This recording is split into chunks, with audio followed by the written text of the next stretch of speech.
you, you know? When they're ready, they're gonna call. That's the plan. When they're ready, they're going to call.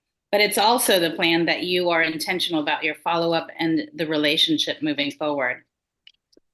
So, good morning, everybody. Welcome to the National Scripts and Real Estate Conversations.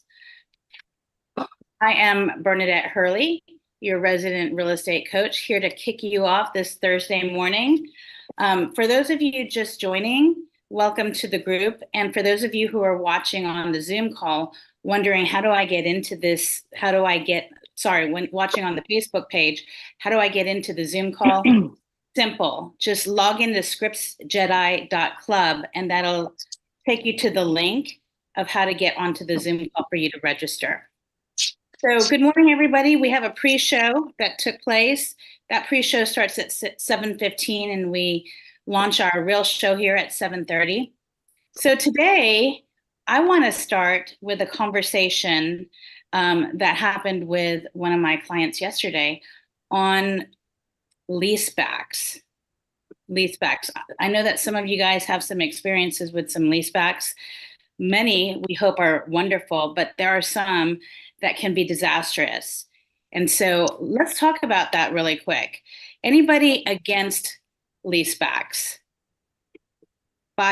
Seller leasebacks in the transaction, and why?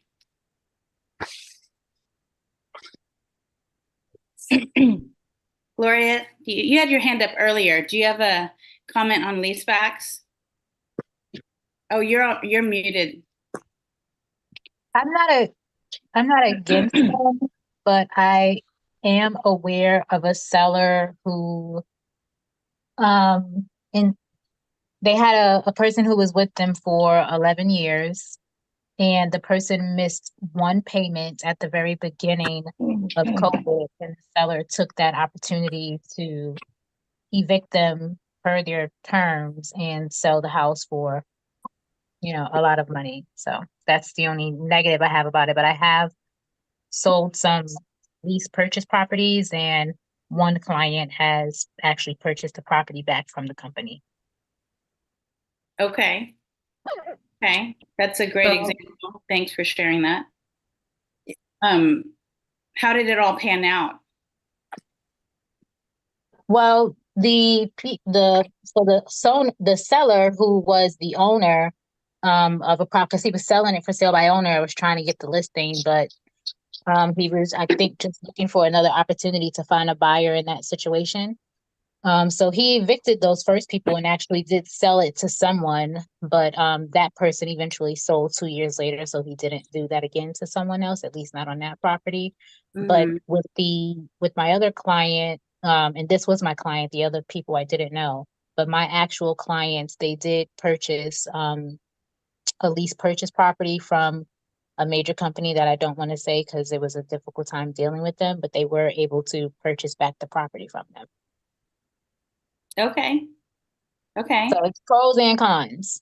Yeah. Just got to be careful and have an agent represent you, because I'm quite sure that person who was for sale by owner, whoever lease purchased it from them, they probably didn't have an agent representing them when they lease purchased the house from them. Yeah. So thank you for that. Brenda, we're talking about temporary occupancy. And Quinique jumped in with her example of a circumstance.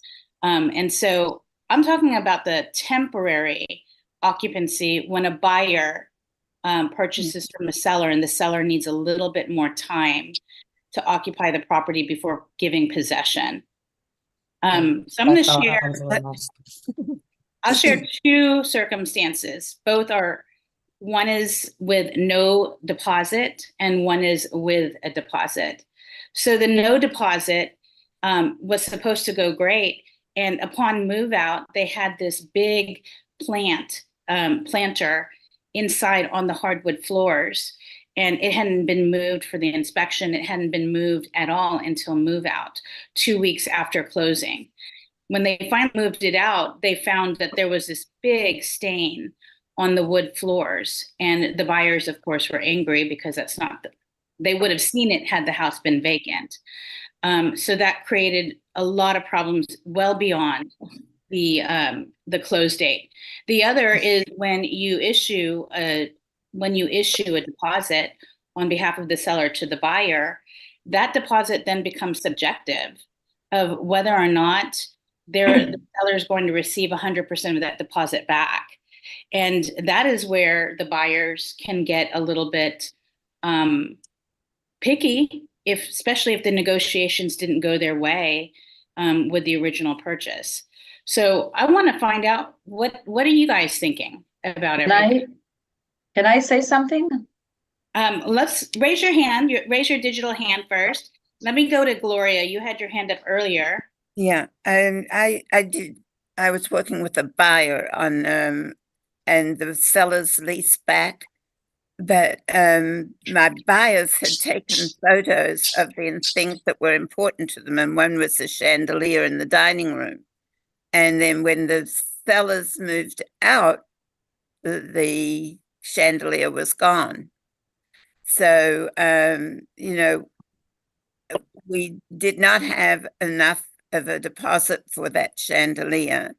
And so my buyers did go to the small claims court and won.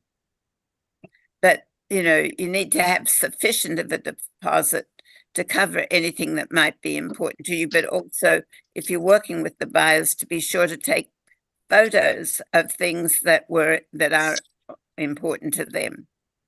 Yep. Agreed. Erica, what say you? Yeah, so I actually closing was almost canceled for not an actual like a lease back, but conditions of the home that weren't disclosed until we showed up at the closing table. And in the state of New York, the way that things work with tenants, and it takes up to 6 months minimum to evict someone. If you're going to do a lease back, you want to be very, very, very mindful that if they are having any of the things that could cost value, that could disrupt the home when they leave, like a plant or something hang on the wall, or just maybe they installed something that is excessive, or just different, right? That it could cause damage when they leave, a flat screen TV, that you actually calculate that at the close, before the closing, well before the closing, what the costs are, leave that amount in deposit. That's for New York. Every, state is different, and negotiate that with the attorneys, have that in contract. And then also check to see, just maybe references of the people. If you're going to let them stay, if the buyer is going to stay for a little bit, you want to make sure that maybe they're going from selling to renting somewhere else, or they're selling, check their credit, like their whatever, because if they're behind on payments in other locations and they're just selling this to get out, but they need an extra 60 days and they never leave, and now you've got to sue them because you didn't check their credit because they're not your buyer. It's not an unreasonable thing to kind of, hey, what are the terms of a lease? Do those same type of terms. And even offer, in our state, we even, if it's the rental price is one amount, we actually increase it slightly because it's a convenience to not have them, have to move temporarily to somewhere else, staying in their home. And that's what I would say for our state and things I've seen get navigated and not get navigated. Yeah. Thanks for that. Of course. Vicky. So in a nutshell, when we've done this with our sellers where they've had to stay for an additional month or 2 months, and we have them now it's all reflective on the price of the home. And, whether it's a smaller home, it's 5,000, or this one was like 1.6 and we put 20,000. But again, it's held in escrow at our office. So we know it's safe, right? So when we leave, we do the walkthrough, it then is released, right? With all the parties in agreement, right? So with regard to buyer, and they want to take occupancy until everything, is settled, I always say get all of the months up front and an additional security deposit to make sure that everybody's covered. Yep. We tend to negotiate leasebacks for delayed occupancy as a result of an occupancy issue that perhaps the seller might have, especially in today's market where inventory is limited. And for some markets, inventory's days on the market is growing. And it's really hard to coordinate a double move. It's harder to coordinate a double move in today's market than it was previous. So sellers are going to request delayed occupancy, probably more than we've seen it. And I want to break into the small groups and the breakout rooms where we can practice the conversations that we're going to have, whether you're for it or against it. Like for me, there were times, depending on my experience, where I was advocating against it to the seller. Mr. Seller, it's really wise not to. However, in this market, that's going to be tough because sellers need a little bit more time, or maybe we're looking at longer days in escrow to be able to accommodate what a seller is looking for. But if you're going to advocate for a lease back, what would you say to your seller to explain just the status of the lease back, the ramifications that can happen, and the potential for possible lawsuits in the future? How do we script that? I mean, there is a process and there is a conversation that has to happen. So what do you think? What do you think, Ronnie? So I'll just go by the way we are. So here in Florida, we're a title state. And my broker, who's actually Eddie's broker also, and is the state broker, we have two addendas. One is pre-closing occupancy, one is post-closing occupancy. Both of them state that you, the buyer, you, the seller, must hire an attorney to write the lease terms. Take us out of the picture. Because here's the thing, in the state of Florida, if you write anything into the contract that your broker didn't tell you to do, you just committed a third-degree felony because you don't have an attorney license. End of story. Makes it easy.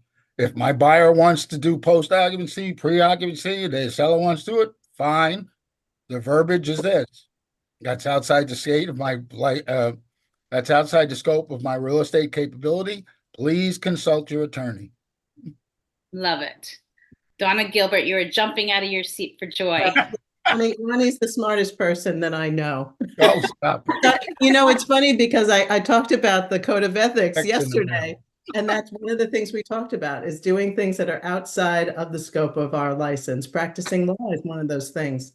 So we do have pre-occupancy here in Connecticut, and it always, when done right, it always involves an attorney. We can talk with the other side, we can think about, we can lay it all out, but then the attorneys actually draft a document that is a lease, whether they're staying 1 day over or if they're staying 6 months over.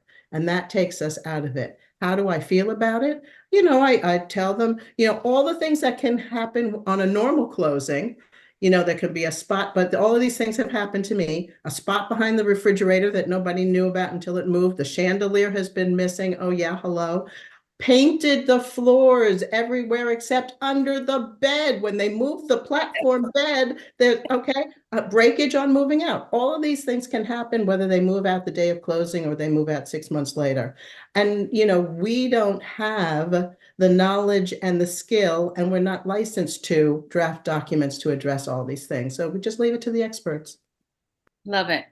So I opened up the breakout rooms. I welcome you guys to hop into a breakout room for smaller discussion, maybe even to role play what your conversation would be when explaining the circumstance of the leaseback to a seller and or to a buyer.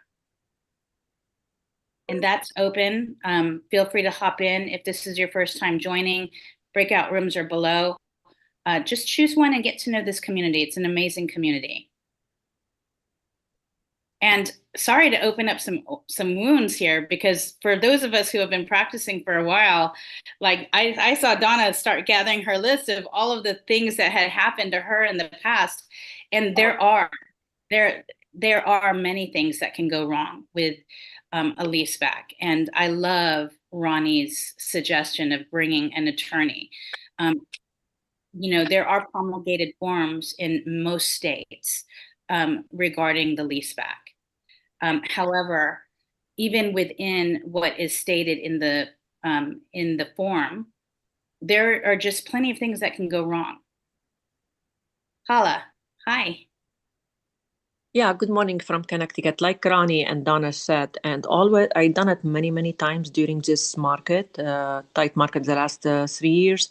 And when we submit the offer under other condition, I said the attorney will draft a lease back. So the seller sign it, the buyer sign it, and I'm out of it 100%. And it will be very lease with liability insurance and the protection for the new owner, everything. So it's always done it. I closed many of them like this in the last 2 years, very successful, no problem. So do you have a leaseback agreement in your library from your state? Just curious.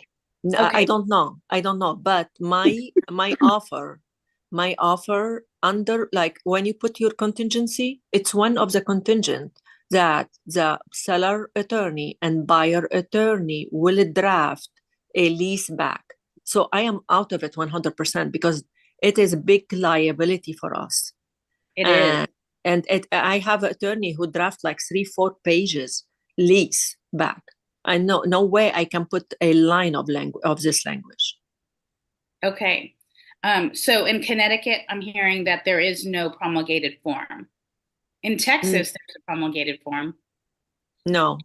Donna, she shake her head. No. Donna, you're shaking your head. Don't use the promulgated form. Just have it. We don't have it. We don't have one. We don't have a promulgated form. And don't you go creating one. Oh, by the way. Oh, no. No. Yep. And that's the difference of the states. If your state has one, it might not be strong enough to cover every possible circumstance that can go wrong. So you might want to just have an attorney get in the middle of even a promulgated form. Yeah, 100%. Yeah. Jennifer, hi. What do you think? Right. So I'm in Pennsylvania, and I'm almost embarrassed to say this, but we don't use an attorney to draw up the lease, and most buyers are using it as leverage to get their offer accepted by saying that the seller can stay and not pay a rent and not take a deposit. And that's, and then basically the agent doesn't sleep for that remaining amount of time that the seller is in the house. Yep. But that's what's happening here. The seller's agent is expecting the seller to stay for free and not put out any money. And the buyer is supposed to agree to all of that. And we don't do, we'll attach a lease on it, but it is an accident waiting to happen here. Yeah. And honestly, it's an interesting negotiation tactic to win the contract, to win the initial offer. And it is so tempting for a seller to take it.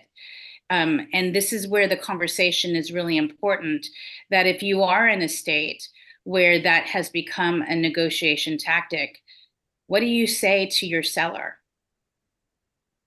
Yeah. What do you say to your seller? And what do you say to, yeah, I mean, it is, because I think it's expected. I think agents here expect it. They expect that it's just going to be given because there's so many offers. So it is an interesting thing. You're not only talking to your seller, but you're also talking to the buyer's agent. And if you're the buyer's agent, you're trying to somehow work that in with the seller's agent. And if I ever mentioned the word, we should have an attorney draw this up, there would be no way I would lose the deal. And I understand the reason to do it. I mean, I completely agree with it, but it is one of those leverage pieces here that is, I don't know how to get past it. This is a good topic. Yeah. Viola, are you sitting in Lorenzo's seat? Okay. What say you? Oh, you're muted. There you go. Take it off. Better. That's better. Okay, great. I agree with Donna and everyone else in regards to, we're here in New York State and we're a judicial state. Therefore, what we do, and I've done many of them, is as for lease backs, you write it up in the memo of sale that the seller will need additional time and the attorney takes it from there. I don't, I take documents, I document what, the seller is moving, what's going on, what the intentions are. However, I don't get involved in the actual negotiation of it. That's between attorneys. Yeah. And, kind of like what Jennifer was saying, how like that's part of the negotiation tactic in her area. When you are paid realistically up until to provide a ready, willing, and able buyer as a listing agent, right? And then that's what you're paid your commissions for. When you extend the relationship with a leaseback, you're not sleeping. You're not sleeping because you're kind of on pins and needles wondering just all the complications that can take place. So I see it both ways. Like for those of you who don't have the leaseback, I love the fact that you guys bring in attorneys. But for the states that do have the leaseback, that can create the problem because the leaseback in our mind has all the terms already covered, but yet it doesn't. Antoinette, what do you think? Hey, so I'm from New York too. I've done leaseback, and like I said, I don't even write it in like an offer, or it's just if you want to lease back, that's something you deal with the attorney. You discuss it when you're going to sign the contract. That's what I tell the clients. And also there's a form that once, like say it's 2 weeks, 3 weeks, you as the agent, as at least the attorney that I deal with, give you another paper. So you have to do a walkthrough and you have to sign off on that and give it to the attorney before they release maybe any hold of money or anything like that. So the agent actually have to go and do another walkthrough. That's the ones that I have been a part of. I have to physically go do another walkthrough prior to the people moving out and making sure they sign that paper. Yeah. Sounds like a really great next step. Melanie, Yeah. hi.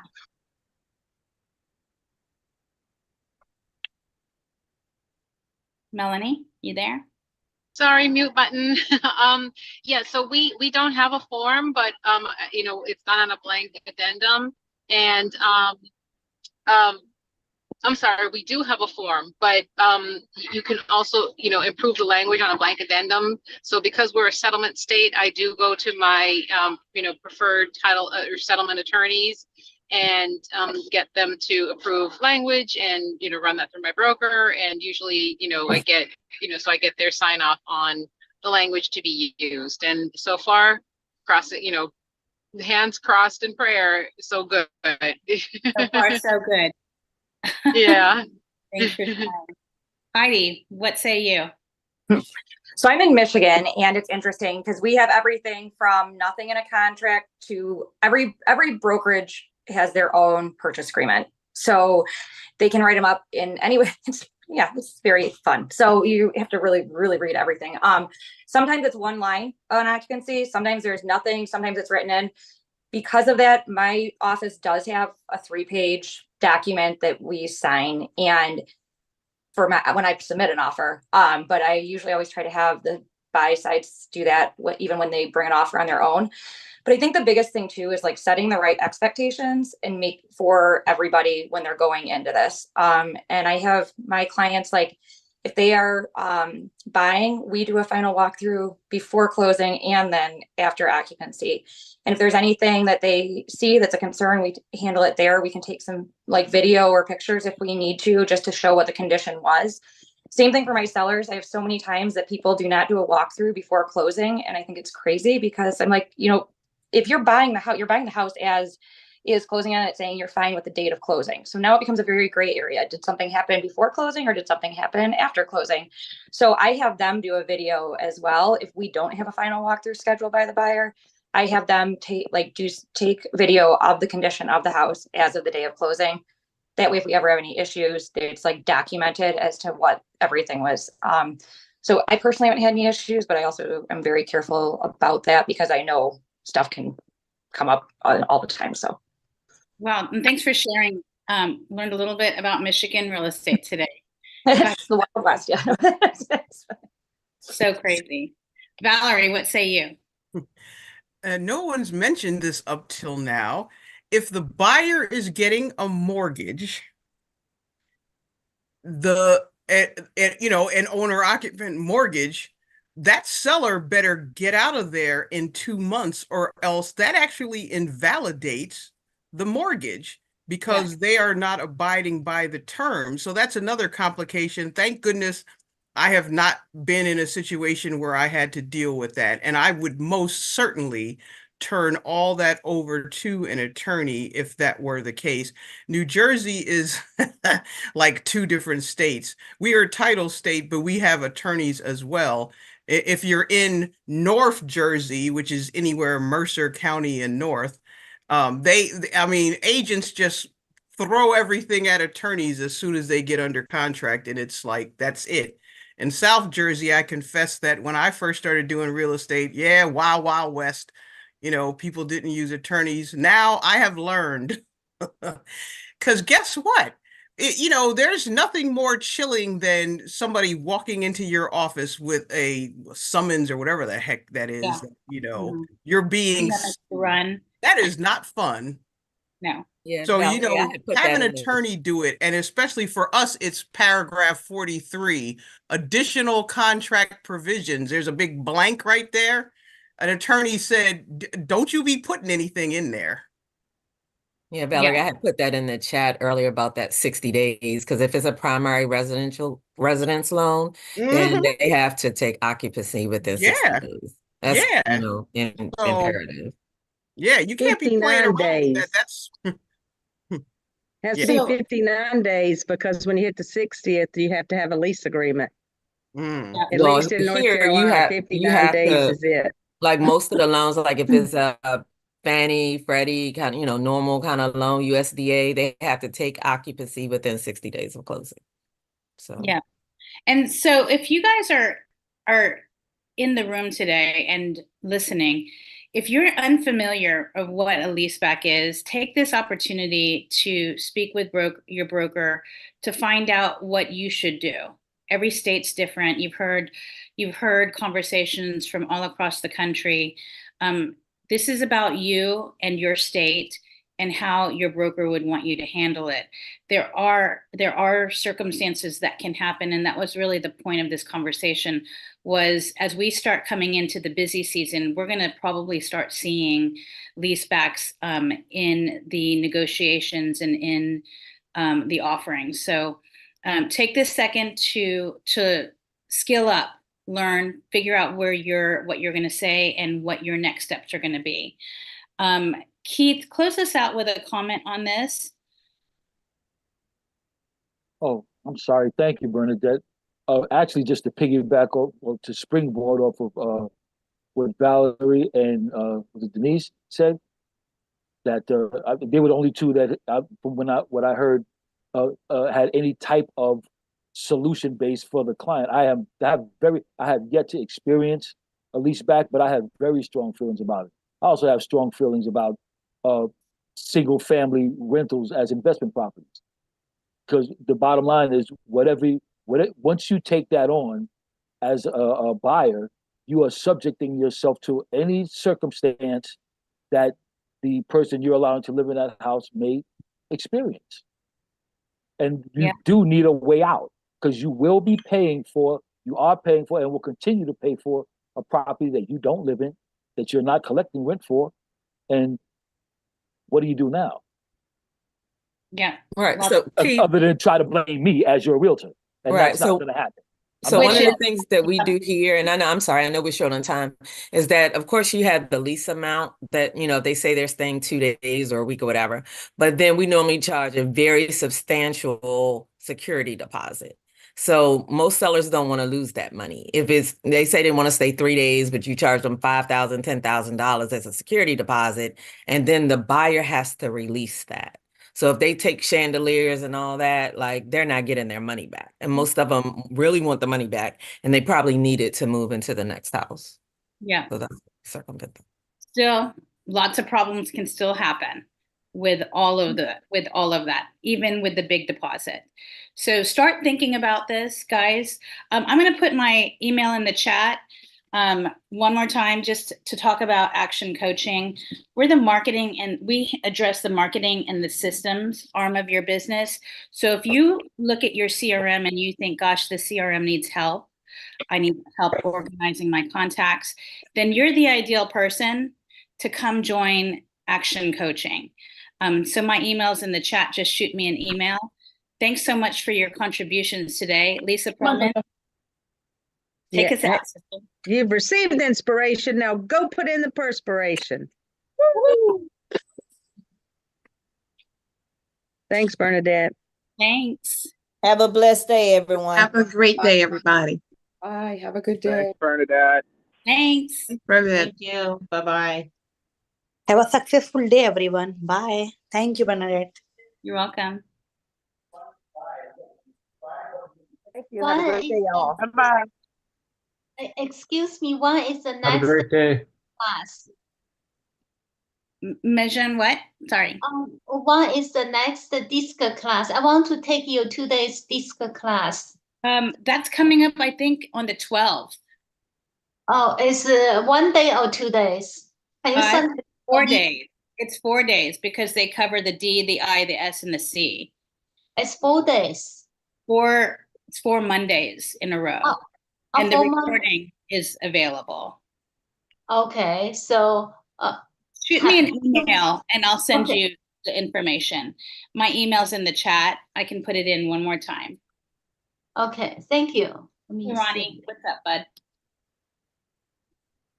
Email. No, just live long and prosper. And have a successful day since Mark's not here. Dude, Mark's not here. Way to hold out, buddy. Thanks, Bernadette. Have a successful real estate day, everyone. Love you. Thank you.